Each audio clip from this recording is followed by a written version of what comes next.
السلام عليكم ورحمة الله وبركاته. قفل بو فيديو أركايو نسيلا قرية نسيشل قرية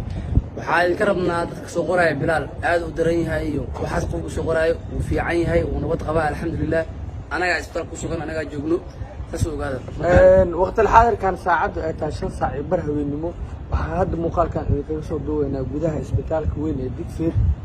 Bilal iyo kale saaxiibkii oo dhaawac ama dhibaatada ay soo gaartay waa nabad qabaan Soomaali Maxamed dadka badankii ma wada aha laakiin dadka qaar oo beenlooyashin oo Facebook boostiyo qabtaan u gudbinayaan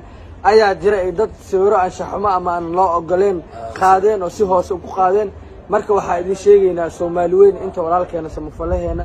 jecel oo qalbiyada ka jecel inuu soo duceysaan oo nabad qabo waxyaabaha oo malawaalka meelaha laga sheegayo aysan waxba ka jirin waana idin sheegaa